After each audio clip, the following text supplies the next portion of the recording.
You know exactly what I'm referring to. I mean things like Ritalin, Adderall, dextroamphetamine, Vyvanse, Modafinil. All of these supposed smart drugs are actually a very dumb decision, in my opinion, for long-term health. So for those of you who are brand new to my channel, my name is Lucas, the founder of Boost Your Biology. And what I'm going to do in this video is outline why these particular drugs are potentially harmful in the long run. And I'll dive deep into some of the best alternatives to these particular or specific medications.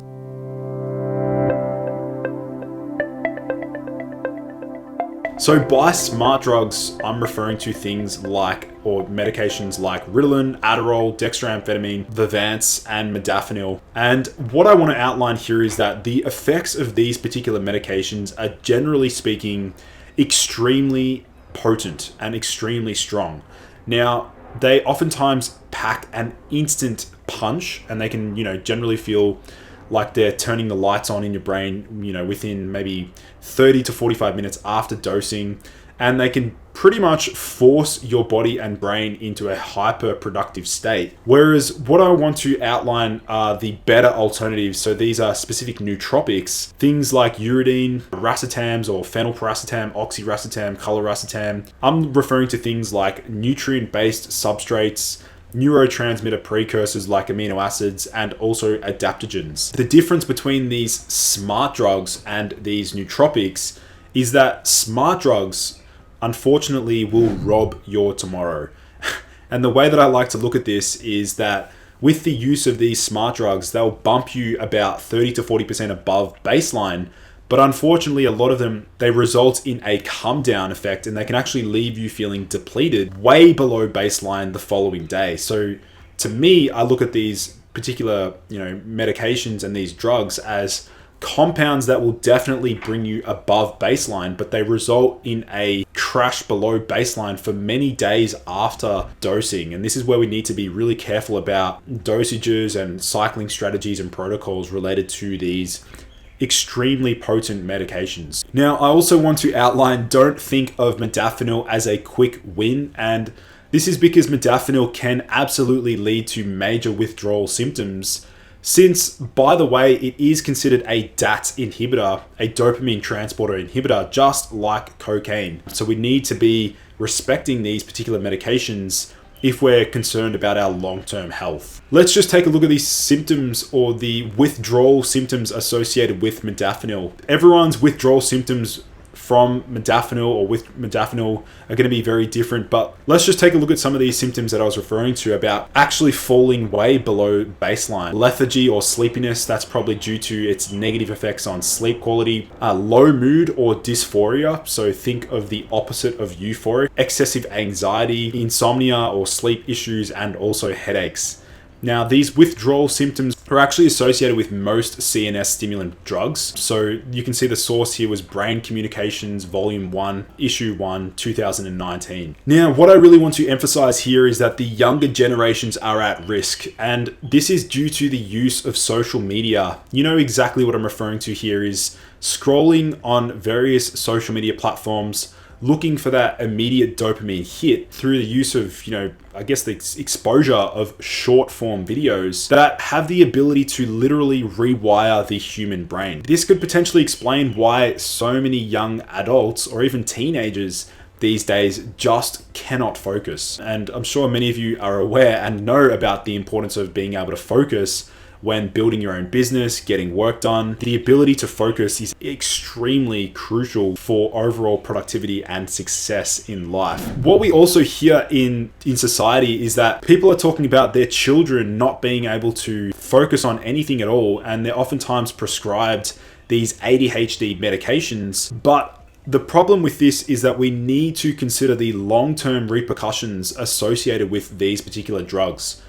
Now, I'm not discounting ADHD as a legitimate disorder or disease. I'm not, saying that ADHD doesn't exist. Completely exists, and it's definitely a well-defined disorder. But I'm just trying to highlight the massive rise in ADHD-like symptoms that people are complaining about and not really delving into the very root cause, which can be things like heavy metal toxicities, nutrient deficiencies such as iron, B12, zinc, magnesium, and even things as simple as like microbiome abnormalities. It just completely frustrates me that parents are not thinking outside the box and trying to dive deep into the root cause of ADHD. There is also something known as the amphetamine epidemic that is going on right now. An epidemic of amphetamine use by students is on the rise, and these psychoactive drugs may actually alter the perception of reality of users, including their own actions and subsequent consequences. Now, these amphetamines work as stimulants to the central nervous system, and they speed up the body and brain, making people more alert and focused. Now, doctors sometimes prescribe amphetamines like Adderall for ADHD, narcolepsy, and other conditions, and under the right conditions, this is not a problem. But unfortunately, it isn't always this particular way. After prolonged use, amphetamines can change the way the brain works, and the brain becomes unable to function properly without these amphetamines, which means the body can't function properly at all. And when someone has been using these amphetamine substances and stops taking them abruptly, their brain and body just won't be able to recalibrate, and this can actually result in many of the painful withdrawal symptoms that I outlined previously. Here are some of the later on in life symptoms that people can face after stopping amphetamines. So they have difficulty with focus and concentration, which is ironically the reason why they started taking it in the first place. Depression and inability to experience pleasure or anhedonia, impaired short-term memory, hypersomnia or increased sleepiness, and in some cases, people may experience severe depression and suicidal ideation as a result of amphetamine withdrawal. So why are so many people still using these dumb smart drugs? Well, the honest answer is that people are simply looking for shortcuts. Now, I say shortcuts because people are looking for something to immediately snap themselves out of bad lifestyle habits. And unfortunately, people can't cope with the stresses of modern society. I also want to really emphasize here is that people are completely oblivious and completely unaware of nootropics, which in my opinion, I think that nootropics are a better solution in the long run because these nootropics have compounding benefits over time. They have minimal toxicity, they're generally free of side effects, and they're actually safer for long-term use because, as I said previously, what's the point in taking a substance if it's going to bump you 30 to 40% above baseline, but then leave you feeling super depleted the next day if you can't take that particular drug? Well, this is where nootropics differ in that if you do decide to skip a day or forget about dosing, you will not be depleted and exhausted. You won't be depleting your neurotransmitter systems. You won't be massively downregulating various receptor sites and neurotransmitters, receptor sites, and expression.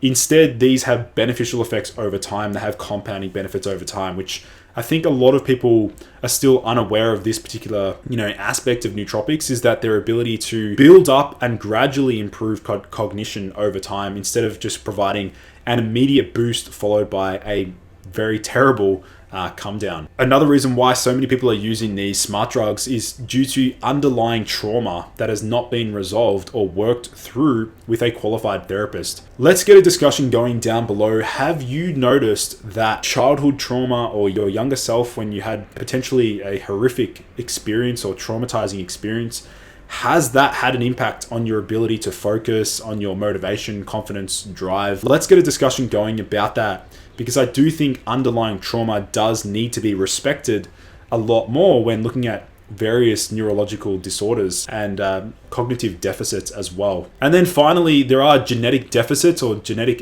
disorders that predispose individuals to various attention disorders, so things like ADHD. So we need to also consider that as well. So I know many of you are probably waiting for this particular perfect drug. If you haven't already watched my video on the perfect drug, I will link that here. You can see this video here. We'll actually try and leave a link here so you can watch it. But basically in this video, what I was trying to outline was if I discover a nootropic or smart drug that has zero come down, lacks side effects, boosts motivation, confidence, and drive, then I think we're onto something that is potentially going to change the world. And this is something that I really I'm very inspired to do, and I'm always on the hunt and I'm always looking for different ingredients, and I'm actually in the process of releasing my own ingredients. So definitely keep a lookout for that.